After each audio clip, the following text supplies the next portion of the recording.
What is the best way to extend the life of my unit? Well, with the proper installation of your system, there are a couple of things that you need to verify with the installation equipment that you have the proper size ductwork, being return air and supply air. Um, with these being sized properly, your system's going to run at the proper temperatures and capacity. If these are not correct, a lot of things can happen to your equipment. You're not getting the performance out of it, but also it can be running too cold and can cause damage to your system. So first off, I would verify that your equipment is installed properly with a company checking the installation. Um, After that, there's several things that are just maintenance wise that you need to have performed to make sure your system's staying at its optimal performance and in, ensuring longevity of your equipment. So, in the past we've talked about filter replacement monthly. If you haven't seen that one, be sure to check that podcast out. But filter replacement is key. Just like ductwork, it's key for proper airflow. You need to change your filter out residential wise once a month to ensure you have enough airflow across that coil to make sure you're getting the heat gain in that coil to make sure it's not running too cold. So filter replacement once a month. Another thing that we recommend is condenser cleaning. On your outside unit, which is your condenser, there's a coil that can become dirty, and we recommend cleaning that coil 1 to 2 times a year.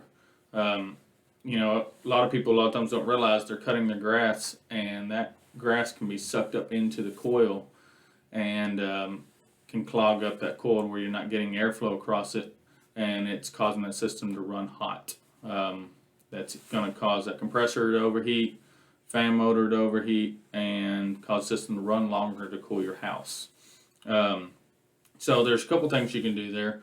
Either if you feel comfortable yourself, you can take a water hose and you can try to wash that coil. Just make sure you're washing straight into that coil, not at an angle.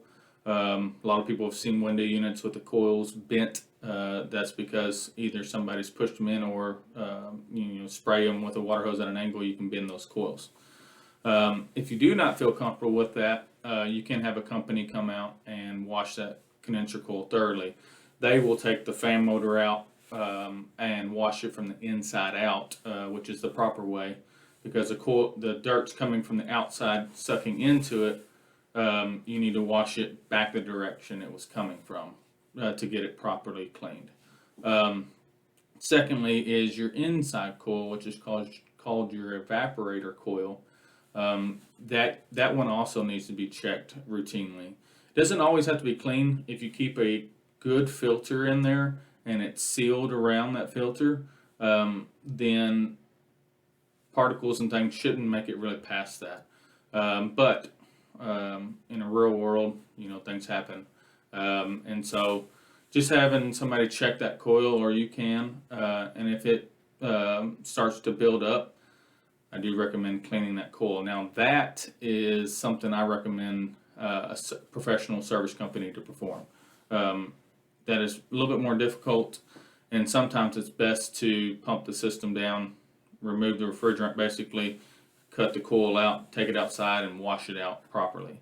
Then we would reinstall that coil,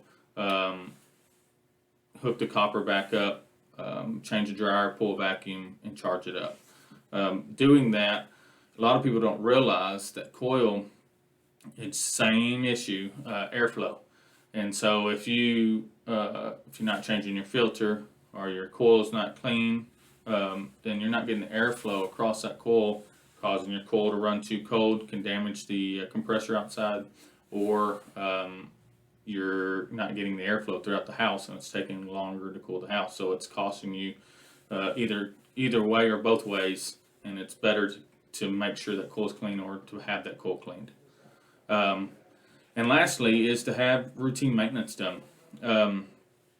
having a spring inspection and a fall inspection. The spring's going to be for summer. Before the summer gets here, make sure your equipment's ready for the heat, especially here in Texas. And then in fall, having your heat inspected, making sure it's ready for the winter. Heat here in Texas, I know we can have Christmas Day can be 80 degrees, and the next day can be 26 degrees. You never know, and you need to be ready for that. And so that's why we recommend October, November, really October to start checking your heat out, and then spring would be April. But doing these things, yes, there's a maintenance cost. It's just like your car, changing your oil, tires, things like that. You've got to maintain it. But doing that can allow your system to have a long life. You can get to really the return on investment. You can span that 15, 20 years if it's done properly.